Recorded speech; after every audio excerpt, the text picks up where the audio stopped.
و ناظرین، السلام علیکم ورحمۃ اللہ وبرکاتہ۔ الحمدللہ وکفا وسلام علی عبادہ الذین اصطفیٰ، اما بعد، اعوذ باللہ من الشیطان الرجیم، بسم اللہ الرحمن الرحیم۔ سبحان الذی اسری بعبدہ لیلا من المسجد الحرام الی المسجد الاقصی الذی بارکنا حولہ لنریہ من آیاتنا انہ هو السمیع البصیر۔ آمنت باللہ، صدق اللہ العظیم۔ آئیے ہم اور آپ انتہائی احترام و عقیدت کے ساتھ اپنے و ساری کائنات کے مرکزی عقیدت عالم نور کے پیکر لطیف عرش الہی کے مسند نشین دانائے سبل ختم الرسل مولائے کل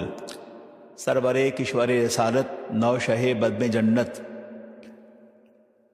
دو عالم کے تاجدار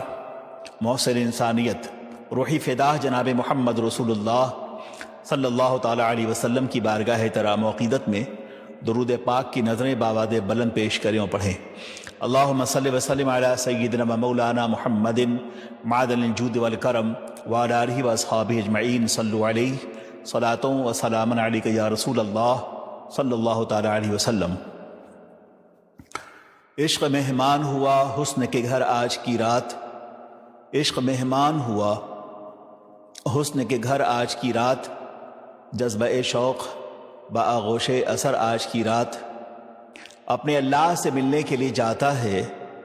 اپنے اللہ سے ملنے کے لیے جاتا ہے، اپنے اللہ کا محبوب نظر آج کی رات۔ مل گئی سارے جہانوں کے خزانوں کی کلید، مل گئی سارے جہانوں کے خزانوں کی کلید، اپنی معراج کو پہنچا ہے بشر آج کی رات۔ کہکشاں جلوہ فشاں ہے کہ اسی رستے سے، کہکشاں جلوہ فشاں ہے کہ اسی رستے سے ہونے والا ہے محمد کا گزر آج کی رات۔ باوقار ناظرین کرام، عزیزان ملت اسلامیہ، سامعین بزم، معراج النبی صلی اللہ تعالی وسلم کے حوالے سے یہ خصوصی پروگرام آپ کی خدمت میں نشر ہے۔ میں آج کے اس عظیم الشان بزم میں اور اس پاکیزہ رات میں جو کہ لیلۃ المعراج سے منسوب ہے، اس میں ان تمام رفقائے کار کے لیے جنہوں اس پروگرام کے لیے تعاون کیا ہے دعا گو ہوں، اور خاص کر میں اپنے برادر مکرم محسن اہل سنت اور نہایت ہی دین و سنت کی راہوں میں اپنا اخلاص پیش کرنے والے جناب محمد طارق صاحب، جو کہ ڈائریکٹر ہیں، آنر ہیں گرافکس میڈیا گلاسگو کے، میں ان کے حق میں دعا کرتا ہوں کہ اللہ تعالیٰ انہیں مزید برکتیں عطا فرمائے، انہیں کاروباری ترقیوں سے نوازے، اور ساتھ ساتھ ان کے والد ماجد کی اللہ تعالیٰ بخشش فرمائے، ان کی والدہ کی اللہ بخشش فرمائے، اور جنت اعلیٰ میں اللہ جگہ عطا فرمائے۔ اس کے علاوہ برادر محمد عثمان کے لیے بھی دعا کرتا ہوں، اللہ تعالیٰ ہمارے اس نوجوان بھائی کو مزید خدمت دین وطن کی توفیق عطا فرمائے۔ میں اس بات کا اعتراف کرنا چاہوں گا کہ جب بھی مجھے، چاہے وہ میرے جمعے کا خطبہ ہو، چاہے پاکیزہ راتوں میں اس طرح کے بیانات ہوں، چاہے رمضان پاک کے اوقات ہوں، جب بھی میں نے چاہا گلاسگو گرافکس میڈیا گلاسگو نے ہمارا ویلکم کیا۔ اس کے لیے میں طارق بھائی کا تہ دل سے مشکور بھی ہوں اور دعا گزار بھی ہوں کہ اللہ تعالیٰ ان کے کاروبار میں، روزی میں، عزت میں برکتیں عطا فرمائے۔ عزیزان محترم، قابل احترام بزرگوں، دوستو، آج کی رات لیلۃ المعراج ہے، معراج النبی کی رات ہے۔ قرآن عظیم نے اس پاکیزہ رات کے حوالے سے ارشاد فرما رہا ہے، سبحان الذی اسری بعبدہ، پاک ہے وہ ذات جو لے گئی اپنے بندے محمد کو من المسجد الحرام المسجد الاقصی، مسجد حرام سے مسجد اقصی کی طرف۔ پاک ہے وہ ذات جو لے گئی اپنے بندے محمد کو رات کے ایک چھوٹے سے پہر میں مسجد حرام سے مسجد اقصی کی طرف۔ الذی بارکنا حولہ، مسجد اقصی وہ ہے الذین بارکنا حولہ جس کے گردا گرد اللہ نے برکتیں رکھی ہیں، لنریہ من آیاتنا تاکہ ہم انہیں دکھائیں اپنی نشانیوں کو، انہ هو السمیع البصیر، بے شک وہ سننے والا ہے اور دیکھنے والا ہے۔ معراج النبی کے حوالے سے ہم سب کا عقیدہ اور ایمان ہے کہ اللہ کے نبی سرور کائنات ارواح و نفدا صلی اللہ تعالی وسلم عالم نور کے پیکر لطیف ہیں، وہ عرش الہی کے مسندشین ہیں،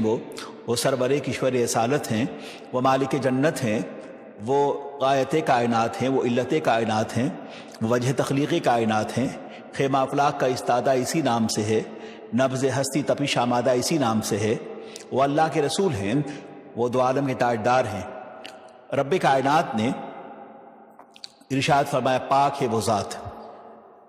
جو لے گئی اپنے بندے محمد کو مسجد حرام سے مسجد اقصی کی طرف رات کے ایک پہر میں۔ ہم سب کا، اہل سنت کا، عقیدت مندوں کا، ارباب عقیدت کا، غلامان مصطفیٰ کا، سرکار کی امت کا اس بات پہ اتفاق ہے کہ اللہ کے نبی سرور کائنات صلی اللہ علیہ وسلم حالت بیداری میں جسم اور روح کے ساتھ اس مقدس رات میں، جسے آپ معراج کہتے ہیں، اپنے اللہ کو، اس کے جلووں کو اور عالم نور کہ ان تمام تر مناظر کو، سدرۃ المنتہا کو، لامکان کو بے حجاب ملاحظہ فرمایا۔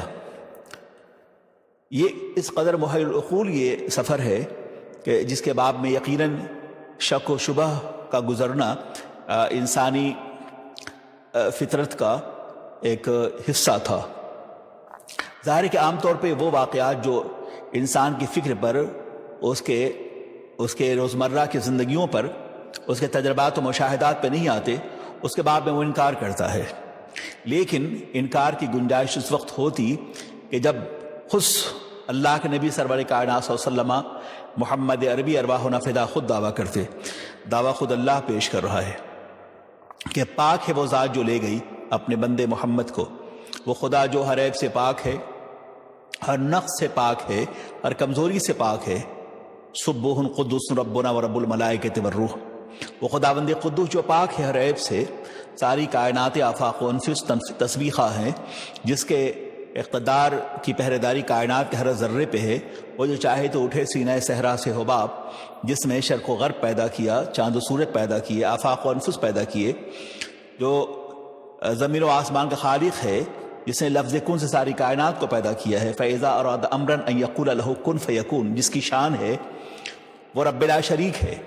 تو پاک ہے وہ ذات جو لے گئی اپنے بندے محمد کو۔ تو اس معراج کی نسبت اللہ نے اپنی طرف فرمائی۔ وہ اللہ قادر مطلق ہے،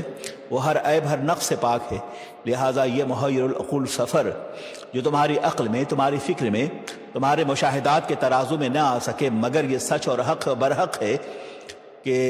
رات کے پچھلے پہر میں اللہ رب العزت نے اپنے محبوب گرامی وقار صلی اللہ علیہ وسلم کو شرف معراج عطا فرمایا۔ ایک مقام پہ ارشاد فرمایا گیا تلک الرسل فضلنا بعضهم علی بعض منهم من کلم اللہ ورفع بعضهم درجات، کہ تلک الرسل فضلنا، کہ وہ رسول ہیں جنہیں اللہ نے بعض رسولوں پر اللہ نے فضیلت عطا فرمائی۔ منہم من کلم اللہ، کچھ رسول تو ایسے ہیں جن سے اللہ نے کلام کیا، اور کچھ تو ایسے ہیں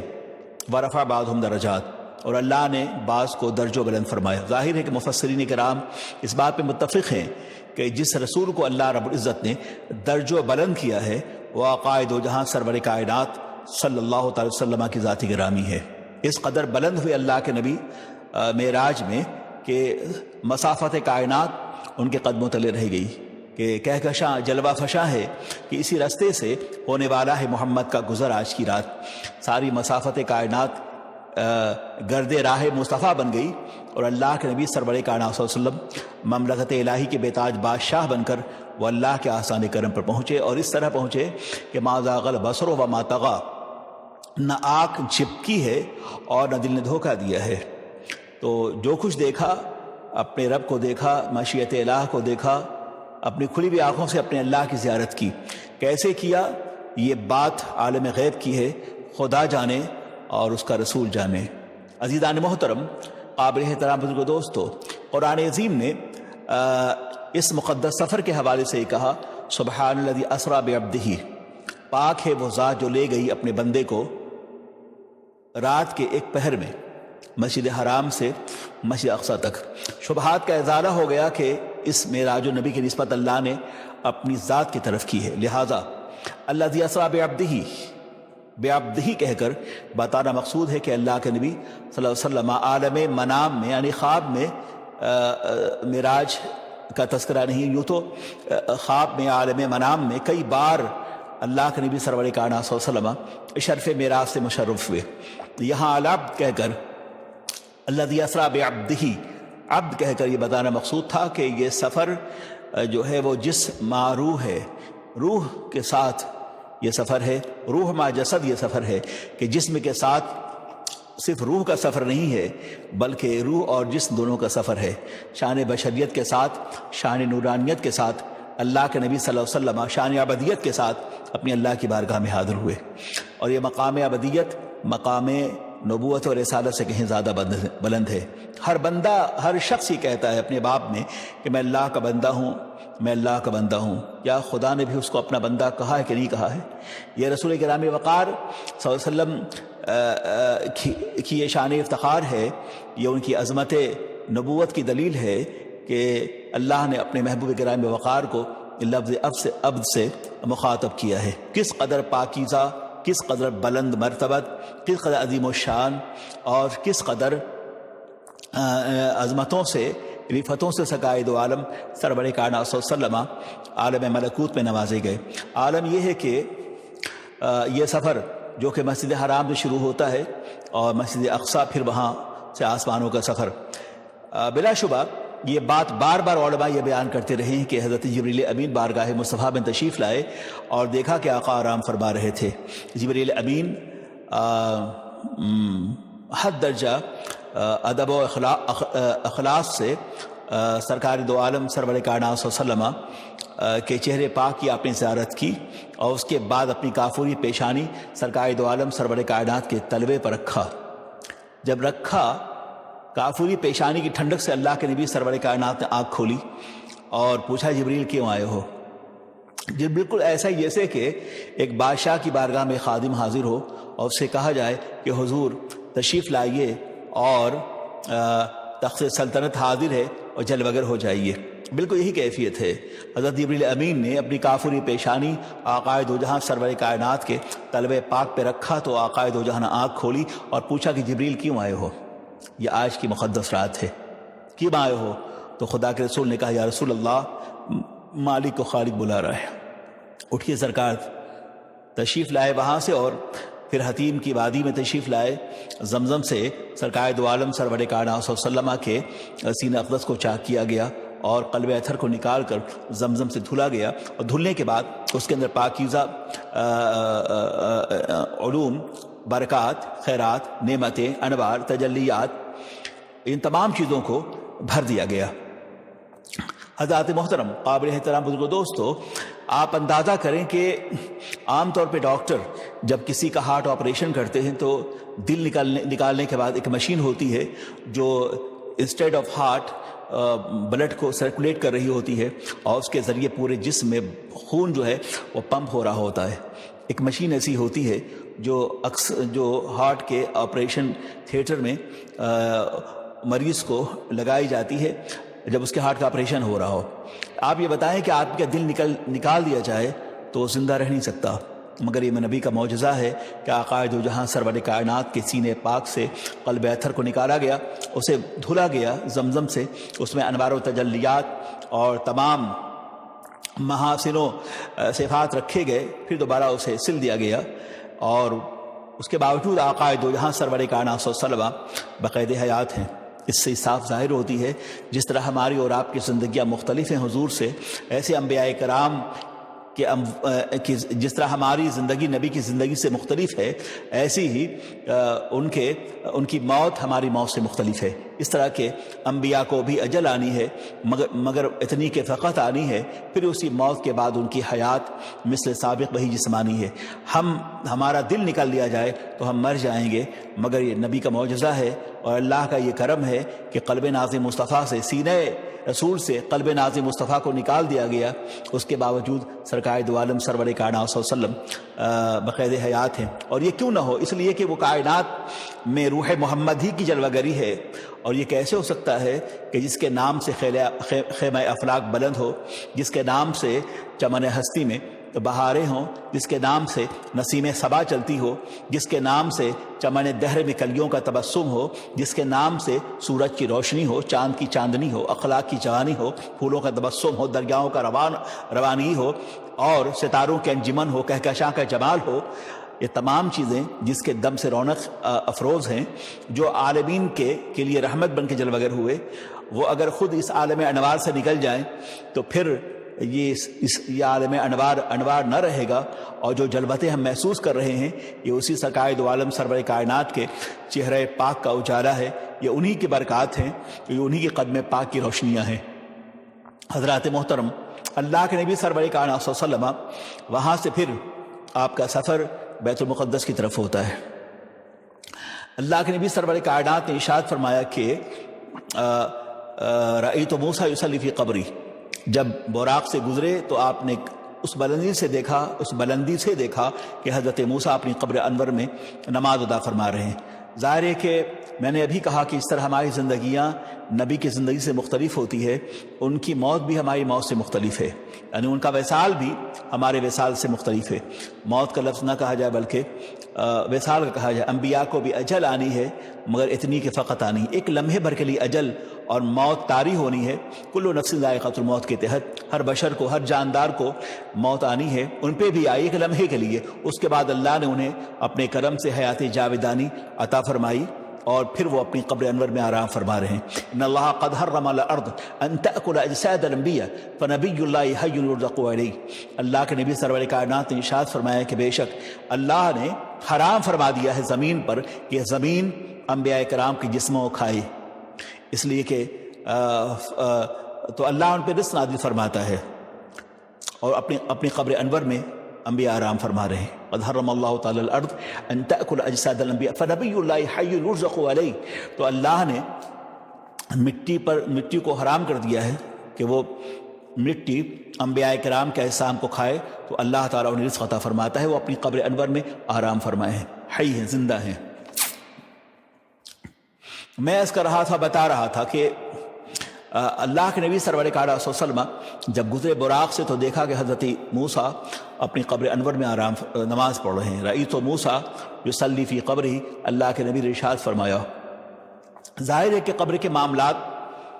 ایک عام آدمی اپنی نگاہوں سے قبر کے مناظر کو ملاحظہ نہیں کر سکتا، مگر یہ پیغمبر کی نگاہ کرم ہے کہ وہ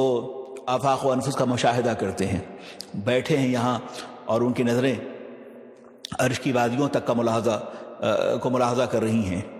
تو یہ سرکار دو عالم سرور کائنات کا معجزہ ہے کہ جس طرف اٹھ گئی دم میں دم آ گیا، اس نظر کی کرامت پہ لاکھوں سلام۔ وہ خدا کے رسول ہیں جو اپنی نگاہوں سے آفاق و انفس کے نظام کو بدل دیتے ہیں۔ تو شب کو کہہ دیا دن ہے تو دل نکل آیا، تو دن کو کہہ دیا شب ہے تو رات ہو کے رہی، تمہارے منہ سے جو نکلی وہ بات ہو کے رہی۔ حضرت موسیٰ اپنی قبر میں نماز پڑھ رہے ہیں، اللہ کے نبی دیکھا۔ ظاہر ہے کہ قبر کے مناظر کا تعلق عالم برزخ سے ہے، عالم دنیا سے نہیں ہے۔ اللہ کے نبی نے ملاحظہ فرمایا حضرت موسیٰ کو نماز پڑھتے ہوئے، اسے صاف ظاہر ہے کہ کون و مکان کے تاجدار کی نظر جو ہے وہ عالم ظاہر پر بھی ہے اور عالم آخرت پہ بھی ہے۔ پھر وہی حضرت موسیٰ ان سے ملاقات ہوتی ہے نماز اقصیٰ میں۔ اللہ کے نبی سرور کائنات ارواحنا فداہ صلی اللہ علیہ وسلم وہ امام الانبیاء بن کے جلوہ گر ہوئے ہیں، اور آج سرکار دو عالم سرور کائنات صلی اللہ علیہ وسلم کی امامت کبریٰ کی اقتداء میں اول تا آخر حضرت اعظم سے لے کر اور حضرت عیسیٰ علیہ السلام بحیثیت مقتدی بیت المقدس یعنی نماز اقصیٰ میں تشریف فرما ہیں۔ اللہ کے نبی سرور کائنات صلاۃ لیلۃ معراج میں نبی نے نماز پڑھائی ہے، ان کی حیثیت مقتدا کی تھی، اور تمام انبیاء کرام کی حیثیت جو تھی وہ مقتدی کی تھی۔ حضرت آدم سے لے کر حضرت عیسیٰ تک یہ سب نبی دو عالم سرور کائنات صلی اللہ علیہ وسلم کی اقتداء میں نماز اقصیٰ ادا کرنے کے لیے بیت المقدس میں آج کی شب حاضر ہوئے۔ یہاں ان لوگوں کے لیے ایک جواب ہے جو یہ کہتے ہیں معاذ اللہ کہ انبیاء کرام زندہ نہیں ہیں اور وہ ان کی موت بھی ہماری اور آپ کی طرح ہے معاذ اللہ۔ آج وہ تمام انبیاء کرام آقائے دو جہاں سرور کائنات کی اقتداء میں نماز ادا فرما رہے ہیں، اور یہ تمام احادیث صحیحہ سے باتیں ثابت ہے۔ جو لوگ انبیاء کرام کی حیات طیبہ یعنی موت کے بعد کی حیات کو حیات بعد الممات کے منکر ہیں، ان کے لیے یہ ایک بہت بڑی مثال ہے کہ اگر نبی پر کی موت ہماری اور آپ کی طرح ہوتی تو سارے کے سارے انبیاء نماز اقصیٰ میں آج تشریف فرما کس طرح ہیں۔ ظاہر ہے کہ اپنی قبر پاک میں سب کے سب آرام فرما رہے ہیں اور باقاعدہ حیات ہیں۔ جس طرح کہ حضرت موسیٰ کو اللہ کے نبی نے ان کی قبر میں دیکھا نماز پڑھتے ہوئے، پھر وہ سب کے سب جو ہیں انبیاء کرام نبی کی اقتداء میں بیت المقدس میں حاضر ہوئے۔ حضرات محترم، قابل احترام بزرگو، دوستو، آپ دیکھیے بیت المقدس وہ پاکیزہ مقام ہے جس کے بارے میں قرآن پاک نے خود ارشاد فرمایا کہ الذی اسریٰ بعبدہ سبحان الذی اسریٰ بعبدہ لیلا من المسجد الحرام الی المسجد الاقصی۔ یہ سوال پیدا ہوتا ہے کہ معراج پاک کا سفر رات کے اوقات میں یہ سفر کیوں ہوا؟ اس کی بہت ساری توجیحات ہیں۔ چونکہ رات کے وقت قربت اللہ میسر آتی ہے، رات کے وقت ملائکہ مقربین آسمان دنیا پہ اترتے ہیں، رات کے وقت دعائیں قبول ہوتی ہیں، رات کے وقت تخلیہ کا ماحول ہوتا ہے، اور پھر رات کے وقت ہی عبادات میں انہماک سا ہوتا ہے۔ اور قرآن عظیم میں مختلف مقامات پر جو نعمتیں انبیاء کرام کو عطا کی گئیں اس میں رات کا تذکرہ موجود ہے۔ جیسے حضرت موسیٰ کے بارے میں کہا گیا کہ وہ 40 راتیں وہ کوہ طور پہ گزاریں، اذ وعدنا موسیٰ 40 لیلہ، کہ حضرت موسیٰ سے ہم نے وعدہ کیا 40 راتوں کا۔ وہ 40 رات جو حضرت موسیٰ نے کوہ طور پہ گزاری جب وہ تورات لانے کے لیے اس مقام پہ پہنچے تھے۔ ایسے ہی فتحجت بہ نافلۃ لک، اللہ کے نبی سرور کائنات کے بارے میں کہا گیا اٹھیے پیغمبر اور رات کے وقت اٹھیے اور نماز ادا فرمائیے۔ تو رات کے وقت کی عبادت جو ہے وہ خدا کی بارگاہ میں قابل قبول ہوتی ہے۔ ایسے ہی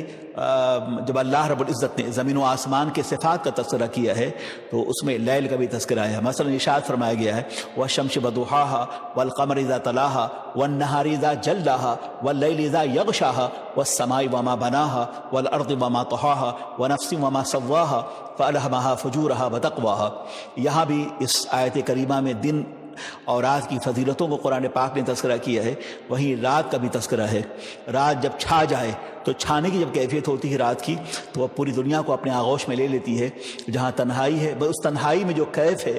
عارفین کے لیے، زہداء کے لیے، نوقبا کے لیے، سجدہ گزاروں کے لیے، اپنی پیشانیوں کو اللہ کے آستان کرم پہ خم کرنے کے لیے، وہ دعا رات کے اندھیروں میں اور گوشہ تنہائی میں اور اس آہ نیم شبی جو ہے وہ اس کیفیت کو وہ اچھی طرح وہ افراد محسوس کر سکتے ہیں جو مقربین بارگاہ الہی ہیں۔ تو اس لیے رات کا انتخاب کیا گیا۔ بہرکیف اللہ کی مشیت، اس کی مرضی، وہ جب چاہے اپنے پیغمبر گرامی وقار کو اپنے قرب میں دعوت دے۔ یہ سفر رات کا ہے۔ ایسے ہی کچھ راتیں بڑی پاکیزہ ہیں، مثلا لیلۃ البرات، یہ مقدس رات ہے جس رات میں فرشتے روئے زمین پہ کثرت سے اترتے ہیں، لوگوں کی گناہیں معاف کی جاتی ہیں۔ اور پھر یہ بھی کہا گیا ہے کہ 2 ایسی راتیں ہیں جو اہل آسمان کے لیے ہیں اور 2 ایسے دن ہیں جو اہل زمین کے لیے ہیں۔ 2 عیدیں اہل آسمان کے لیے ہیں اور 2 عیدیں اہل زمین کے لیے ہیں۔ اہل زمین کے لیے 2 عیدیں کون سی ہیں؟ ایک عید الفطر ہے، ایک عید الاضحیٰ ہے۔ اور اہل آسمان کے لیے 2 عیدیں ہیں، ایک لیلۃ البراءت، ایک لیلۃ القدر۔ رات اس لیے عیدیں ہیں فرشتوں کے لیے، اہل آسمان کے لیے، کہ فرشتوں کو نیند نہیں آتی، اس لیے یہ لیلۃ البراءت اور لیلۃ القدر یہ فرشتوں کی عید ہے، اور یوم العید اور یوم الاضحیٰ یہ امت مصطفیٰ کے لیے اللہ نے عید عطا فرمائی ہے۔ بہرکیف وہ مسجد اقصیٰ کیا ہے؟ الذی بارکنا حولہ، اللہ رب العزت کا ارشاد گرامی ہے وہ مسجد اقصیٰ وہ ہے الذی بارکنا حولہ، کہ جس کے گردا گرد ہم نے برکتیں رکھی ہیں۔ وہ برکتیں کیا ہیں؟ وہ ملک شام کی وہ زمین، مرغزاروں لالازاروں کی سرزمین، زیتون کی سرزمین، نخل کی سرزمین، بہاروں کی سرزمین اور زیتون کی سرزمین، والتین والزیتون، یہ مقدس زمین ہے جو بہاروں کی، نخلستانوں کی، زیتون کی، تین کی اور مرغزاروں کی، سبززاروں کی، لالازاروں کی یہ زمین ہے۔ اور اس مقدس زمین پہ یہ مسجد اقصیٰ ہے، اور پھر اس کے گردا گرد جو اللہ نے نعمتیں رکھی ہیں وہ قبور انبیاء ہیں، وہ محضرات ہیں، وہ اللہ کے مقدس نبیوں کی قبریں ہیں۔ تو وہ کتنے عظیم ہیں مقابر اللہ کی بارگاہ میں۔ آج اسی بیت المقدس کے پڑوس میں حضرت ابراہیم بھی ہیں، حضرت سلیمان بھی ہیں، حضرت داؤد بھی ہیں، آرام فرما ہیں یہ انبیاء کرام، اور ہزاروں کی شکل میں انبیاء کرام ہیں جو اس کے بیت المقدس کے گردا گرد ملک شام میں موجود ہیں۔ عزیزان محترم، قابل احترام رکو دوستو، آج کا فلسطین جو ہے ظاہر ہے کہ ایک ایسی ریاست ہے جس کے بارے میں دنیا بھر کے مبصرین تبصرہ کرتے رہے، مگر ایک دور تھا کہ یہ بیت المقدس کی مکمل زمین یہاں سے لے کر فلسطین اور سیریا، شام، یہ ساری زمینیں ایک جیسی تھی، ایک تھی مل کے۔ میں اس کہہ رہا تھا کہ جغرافیائی سرحدوں کے کھنچنے سے کسی زمین کی عظمت کم نہیں ہوتی۔ اللہ تبارک و تعالیٰ نے بیت المقدس کے گردا گرد کی زمینوں پر اللہ نے اپنی رحمت و برکات کے نزول کا تذکرہ کیا ہے کہ الذی بارکنا حولہ، کہ جو ہم نے مسجد اقصیٰ کے گردا گرد برکتیں رکھی ہیں وہ مقابر انبیاء کرام ہیں۔ جو لوگ مقابر کے منکر ہیں، جو لوگ مقابر کی تعظیم کے منکر ہیں، ان سے یہ کہا جائے کہ تمہیں یہ اگزامپل لوگ دیتے ہیں کہ مزارات پہ حاضر کیوں ہوا جائے، وہاں سجدہ ہوتا ہے۔ کئی احباب نے مجھ سے یہ بار بار سوال کیا ہے کہ مزارات پہ سجدہ ہوتا ہے۔ میں اس کرنا چاہتا ہوں کہ مزارات پہ سجدہ، مومن جو ہوگا وہ صرف اللہ کے علاوہ کسی اور کے آگے سرخمیدہ نہیں ہوتا۔ جو لوگ مزارات پہ سجدہ کرتے ہیں ان کا تعلق جو ہے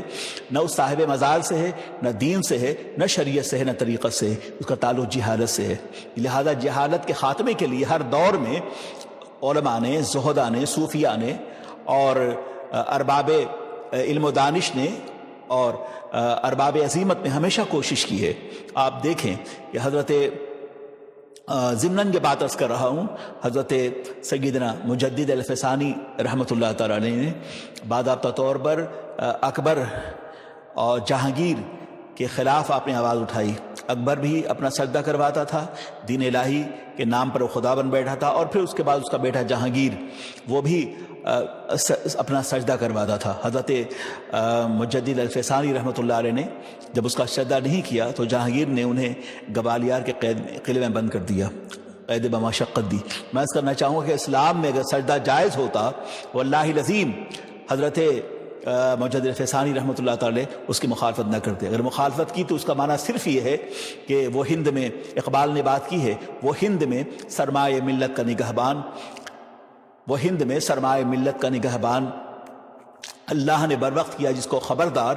گردن نہ جھکی جس کی جہانگیر کے آگے، جس کے نفس گرم سے ہے گرمی احرار۔ وہ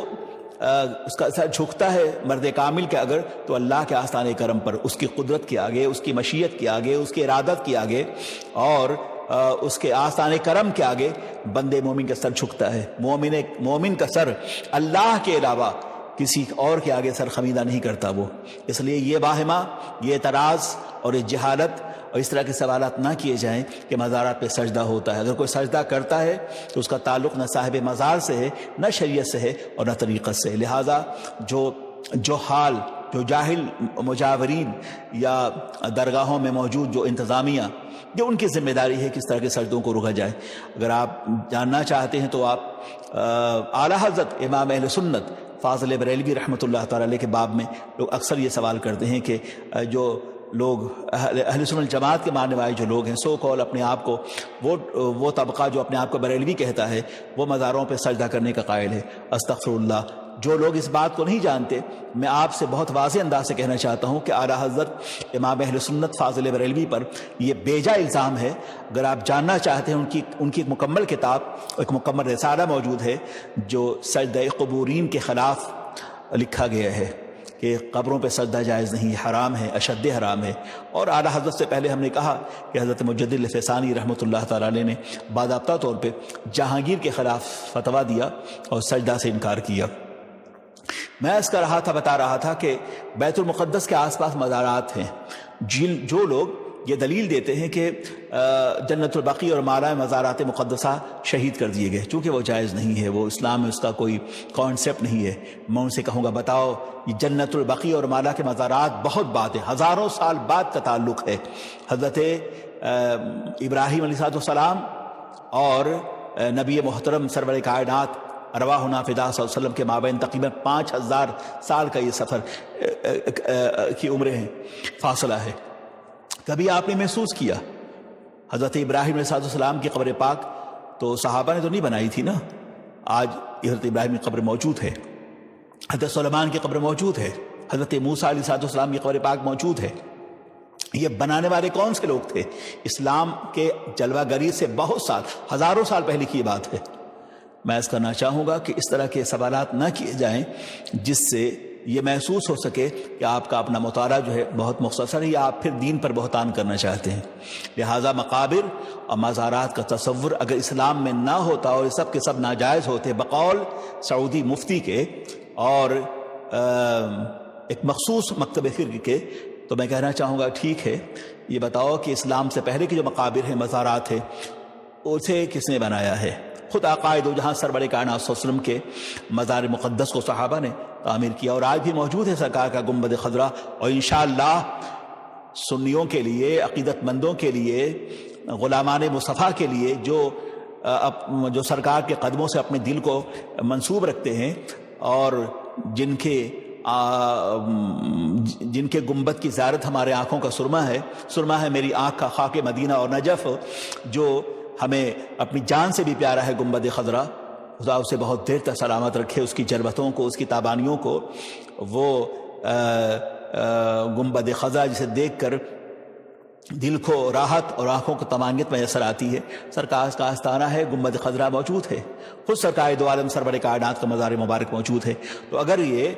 جائز نہ ہوتا تو صحابہ کرام کیوں تعمیر کرتے؟ وہ صحابہ ان کے بارے میں قرآن لکھا ہے رضی اللہ عنہم ورضوا عنہ، کہ اللہ ان سب سے راضی ہے اور وہ اللہ سے راضی ہیں۔ وہ صحابہ ان کے بارے میں اللہ کے نبی نے ارشاد فرمایا اصحابی کالنجوم بأیہم اقتدیتم اہتدیتم، میرے صحابہ ستاروں کی مانند ہیں، تم میں سے جس کسی نے ان کی اقتداء کر لی تو ہدایت یاب ہو گئے۔ میں عرض کر رہا تھا کہ بیت المقدس کے گرد گرد قبور انبیاء ہیں جس کا تذکرہ قرآن پاک نے الذی بارکنا، وہ برکت کے مقامات ہیں۔ کون؟ انبیاء کرام کے مقابر، اور آج بھی موجود ہیں۔ اللہ اسے بہت دیر تک باقی رکھے۔ عزیزان محترم، قابل احترام کو دوستو، نبی دو عالم سرور کائنات صلی اللہ علیہ وسلم کا یہ سفر معراج آج بے شمار نصیحتوں سے لبریز ہے۔ جو عجائب و غرائب دکھایا گیا آقا دو جہاں کو، وہاں یہ بات بھی تھی جو نماز نہیں پڑھتے تھے ان کی سزا، جو غیبت، چغلی اور بددیانتی، منافقت کرتے تھے ان کی سزا،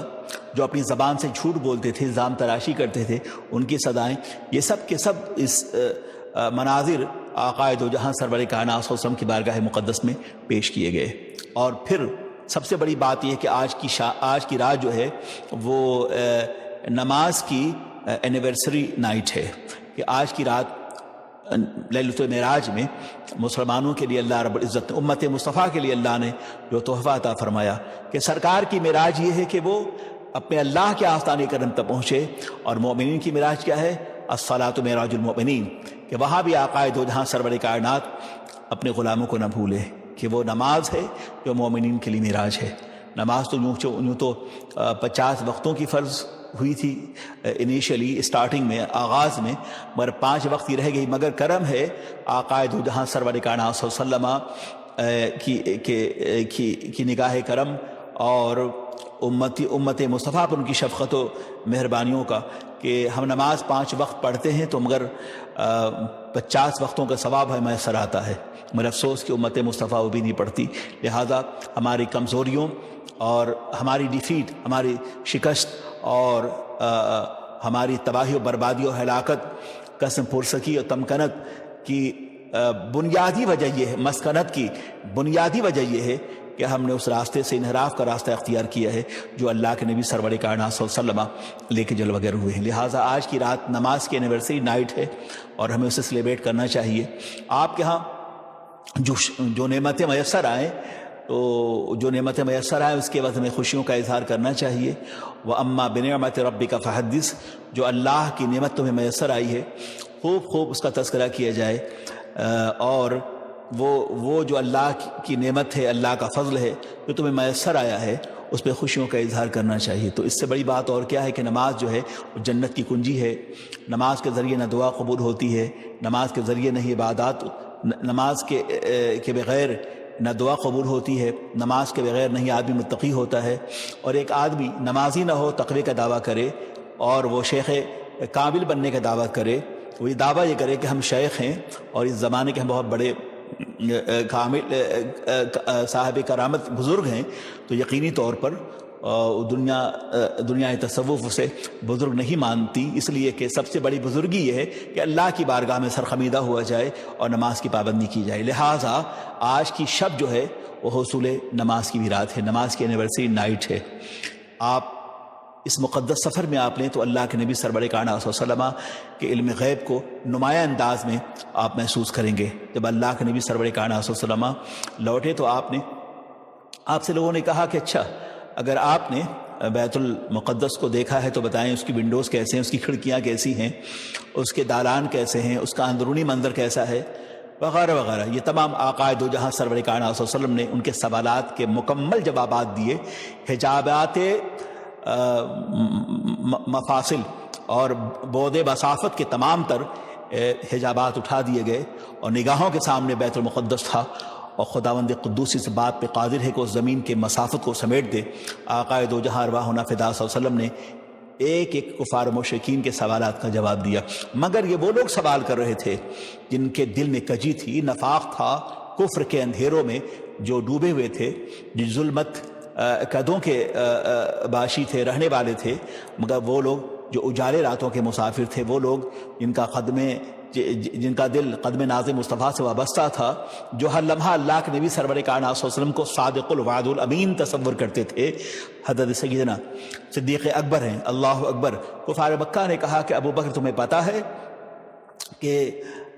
تمہارے پیغمبر، تمہارے صاحب، تمہارے ساتھی، تمہارے دوست نے محمد صلی اللہ علیہ وسلم نے دعویٰ کیا ہے، آج عجیب دعویٰ، وہ تو روزانہ اس طرح کی غیب کی خبریں دیتے رہتے ہیں، مگر آج کا عالم تو یہ ہے کہ انہوں نے یہ کہا ہے کہ ہم نے بے حجاب اپنے اللہ کو دیکھا، عالم ملکوت کا ہم نے سفر کیا اور آسمانوں کا سفر کیا، اور یہ سب کچھ سب چند گھنٹے میں، چند لمحوں میں یہ واقعات ہوئے ہیں۔ اتنا لمبا سفر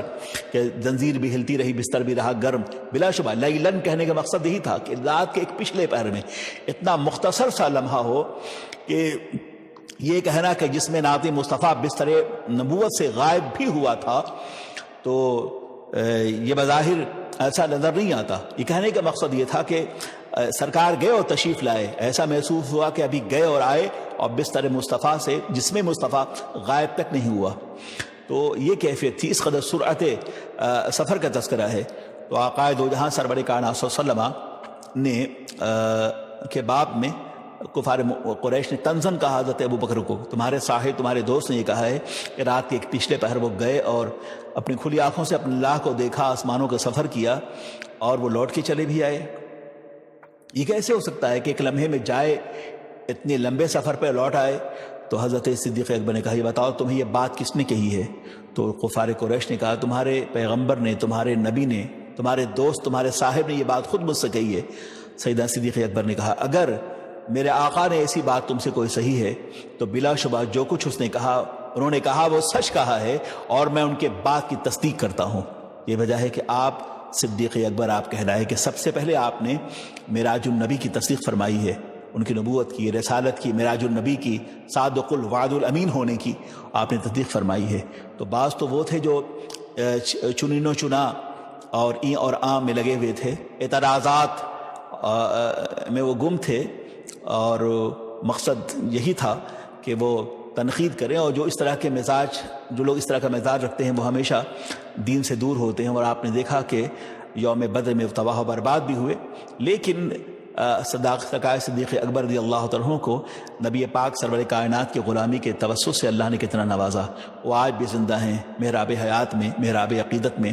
دلوں کی دنیا میں سرکار صدیق اکبر کی عظمتوں کی حکمرانی بہت دیر تک باقی رہے گی۔ آج کی رات ہم دعا کرتے ہیں اللہ تبارک و تعالیٰ تمام عالم اسلام پر اللہ خیر نازل فرمائے، جہاں جہاں مسلمان ظلم اور جبر کے تحت جی رہے ہیں اللہ تعالیٰ انہیں جابر اور ظالم حکومتوں سے اللہ نجات بخشے، اور اللہ تعالی ہمیں اپنی عظمت رفتہ لوٹانے کی توفیق عطا فرمائے اور ہم متحد و متفق ہو کر جئیں اور اپنی مساجد کو آباد کریں، اپنے صفوں میں اتحاد پیدا کریں اور جہل کے اندھیروں سے نکل کر ہم علم کے اجالوں میں آئیں۔ آج کی رات ہم عہد کریں کہ ہم وہ کام کریں گے جس سے ہمارا خدا راضی ہو اور ہمارا رسول راضی ہو۔ دنیا بھر میں جہاں جہاں مسلمان پھیلے ہیں اس بات کا عہد کر لیں، وعدہ کر لیں کہ آج کی شب اللہ کے نبی سرور کائنات صلی اللہ علیہ وسلم جو نظام حیات، جو پیغام الہی لے کے جلوہ گر ہوئے، ہمیں اس پہ عمل پیرا ہونا ہوگا۔ نماز مومن کی معراج ہے۔ اگر ہم چاہتے ہیں کہ ہم اپنی معراج کے آسمان کو پہنچے تو ہمیں اپنے اللہ کے آستان کرم کو پر اپنی پیشانی کو جھکانا ہوگا، اس یقین کے ساتھ کہ عشق مہمان ہوا حسن کے گھر آج کی رات، جذبہ شوق با آغوش اثر آج کی رات، اپنے اللہ سے ملنے کے لیے چاہتا ہے، اپنے اللہ کا محبوب نظر آج کی رات، مل گئی سارے جہانوں کے خزانوں کی کلید، اپنی معراج کو پہنچا ہے بشر آج کی رات، کہکشاں جلوہ فشاں ہیں کہ اسی رستے سے ہونے والا ہے محمد کا گزر آج کی رات، خیمہ افلاک کا استادہ اسی نام سے ہے، نبض ہستی تپش آمادہ اسی نام سے ہے کہ محمد سے وفا تو نے تو ہم تیرے ہیں، یہ جہاں چیز ہے کیا لوح و قلم تیرے ہیں۔ السلام علیکم ورحمۃ اللہ وبرکاتہ۔